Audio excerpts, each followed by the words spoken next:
Honorable Président de l'Assemblée nationale, Monsieur le Président de la Cour constitutionnelle, Président du Conseil supérieur de la magistrature, honorables députés et sénateurs, Mesdames et Messieurs les membres du gouvernement, Leur Majesté, vénérable chef coutumier, gardien de nos traditions, Leur Majesté, chef traditionnel, membre du Forum des rois d'Afrique, distingués invités, Mesdames et Messieurs, c'est pour moi un motif de grande satisfaction de prendre la parole ici à Kinshasa à l'occasion du Forum national des affaires coutumières, le FNAC en sigle. Je souhaite la bienvenue au nom du peuple congolais à toutes les délégations venues de nos provinces et aux royautés sœurs d'Afrique et d'ailleurs qui ont accepté de rehausser de leur présence ce rendez-vous historique.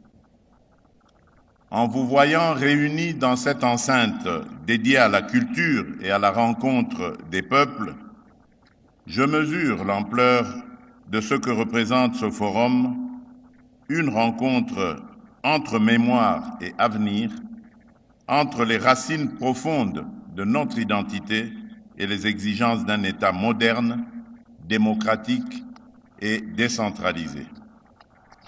Le thème que vous avez retenu, renforcement de l'autorité coutumière, gage de stabilité, de développement, de sécurité et de cohésion des communautés en République démocratique du Congo, exprime avec justesse une vérité que notre histoire confirme chaque jour, là où l'autorité coutumière est respectée, structurée et bien articulée à l'État, les communautés sont plus stables, les conflits mieux prévenus et le développement plus enraciné.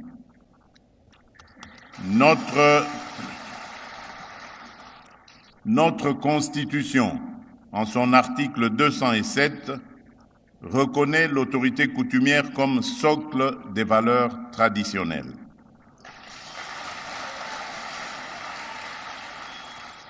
La loi numéro 15/015 du 25 août 2015, fixant le statut des chefs coutumiers et les conditions de dévolution du pouvoir et modalités de son exercice, est une avancée majeure en ce que nous disposons déjà de balises juridiques claires. Mais l'enjeu aujourd'hui est de passer du cadre juridique à la pratique, du texte à la gouvernance quotidienne. Comment garantir une succession coutumière légitime et apaisée? Comment mieux articuler l'autorité coutumière avec l'administration territoriale, la justice, les services fonciers, les secteurs des mines, de l'agriculture, du développement rural et de l'environnement? Comment faire des chefferies, groupements et villages de véritables pôles de stabilité, de médiation et de développement local?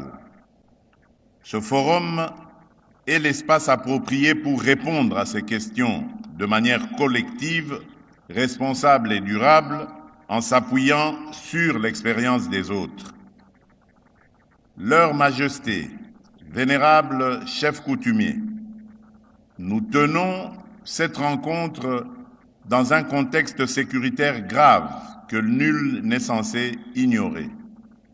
Notre pays est victime d'une agression injuste menée par un pays voisin à travers le mouvement terroriste du M23 AFC et d'autres groupes armés qui se sont rendus coupables d'occupations illégales, de déplacements massifs de nos populations et de violences inacceptables. Parmi les méthodes utilisées par ces forces négatives figure une entreprise particulièrement pernicieuse, la tentative de substitution des chefs coutumiers légitimes par des individus imposés étrangers aux traditions locales, pour mieux asseoir une logique d'occupation et de prédation.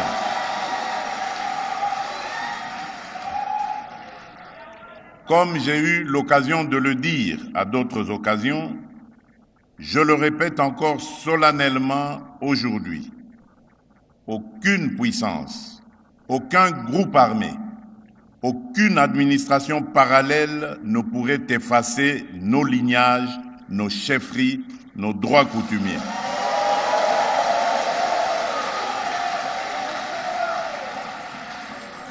Les terres de nos ancêtres ne sont pas des terrains de manœuvre géopolitique, mais le fondement même de notre souveraineté et de notre identité.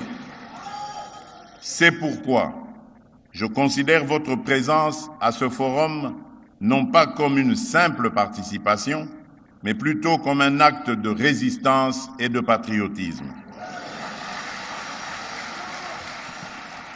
En défendant la légitimité des autorités coutumières, nous défendons la continuité de l'État, la pérennisation de l'âme de notre nation, l'intégrité de notre territoire et la dignité de nos communautés.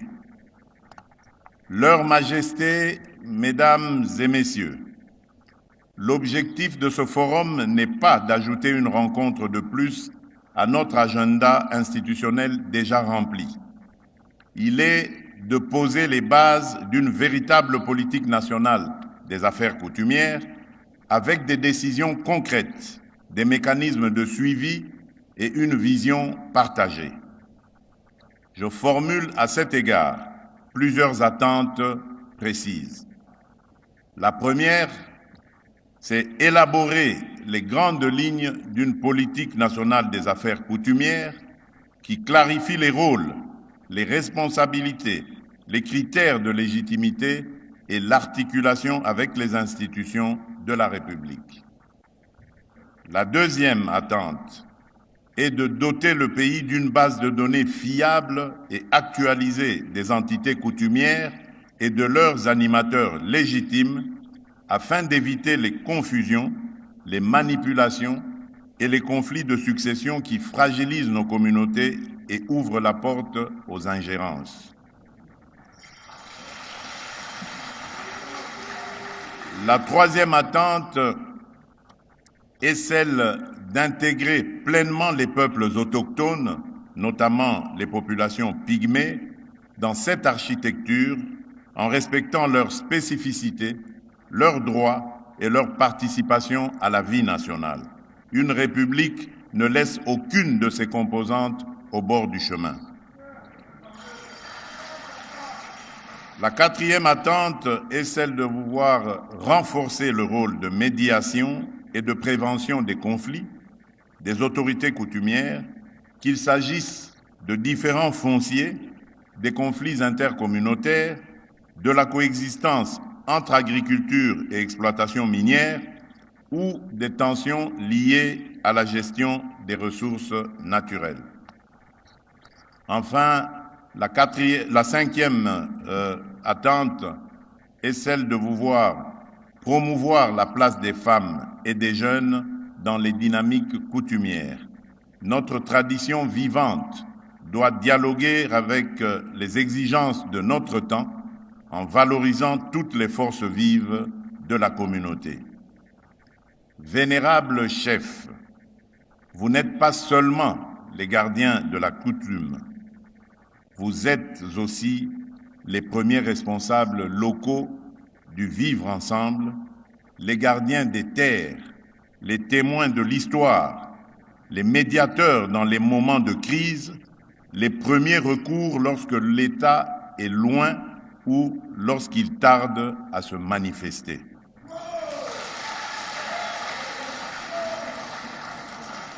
Dans un pays engagé dans la décentralisation et la proximité des services publics, votre rôle est déterminant pour accompagner les politiques de développement rural, soutenir la scolarisation, la santé, la protection de l'enfant et de la femme, encourager l'entrepreneuriat local, lutter contre les antivaleurs et la dégradation des mœurs, et sensibiliser les populations à la préservation de l'environnement, à la gestion rationnelle des ressources et à la lutte contre le changement climatique.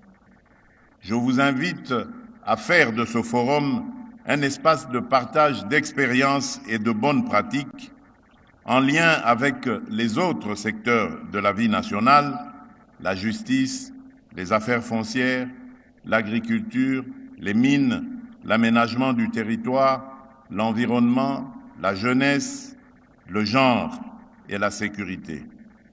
C'est en croisant vos savoirs traditionnels avec les politiques publiques que nous construirons une gouvernance plus proche des réalités du terrain. Mesdames et messieurs, le monde change vite. Les technologies bouleversent le mode de vie. Les jeunes générations sont connectées à des imaginaires planétaires. Dans ce contexte, certains pourraient être tentés de considérer la coutume comme un vestige du passé. Je crois exactement l'inverse. Une tradition figée se meurt.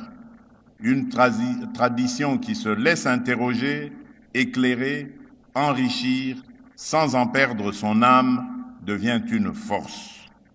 Notre défi est donc de faire en sorte que la coutume ne soit ni instrumentalisée à des fins politiques ou mercantiles, ni enfermée dans les seules pratiques du passé, mais au service du bien commun, l'unité nationale, la paix, la dignité et le développement.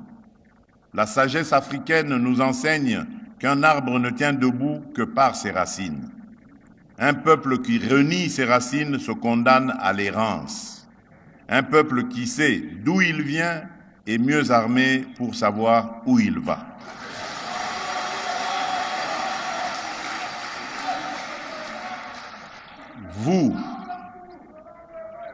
Vous, vénérable chef, êtes une part vivante de ces racines. Votre responsabilité est donc immense. Il vous revient de transmettre à nos enfants le meilleur de nos traditions, l'hospitalité, le respect de la parole donnée, le sens de la communauté, la solidarité, le respect de la vie, tout en rejetant ce qui, dans certaines pratiques, peut contredire la dignité humaine, l'égalité entre les sexes, les droits de l'enfant ou l'état de droit. Leur Majesté, vénérables chefs coutumiers, distingués invités, mesdames et messieurs, en ouvrant ce forum, je voudrais vous laisser un message dont je suis convaincu de la pertinence. L'avenir de la République démocratique du Congo ne se construira ni contre la coutume, ni sans elle, mais avec elle, dans un dialogue exigeant avec la République.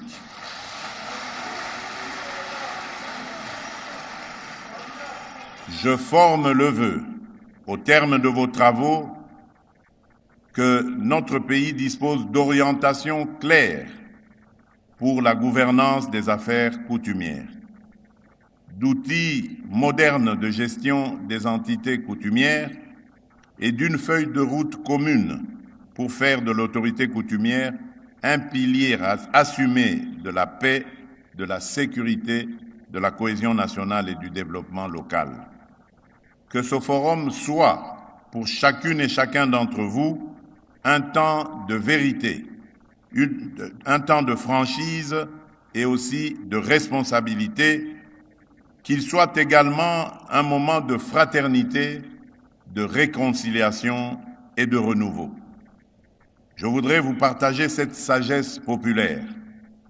Une seule branche ne donne pas du feu, mais de la fumée. C'est ensemble que nous pouvons et devons y arriver. Sur ces mots, je déclare ouverts les travaux du Forum national des affaires coutumières. Que Dieu bénisse la République démocratique du Congo et son peuple. Je vous remercie.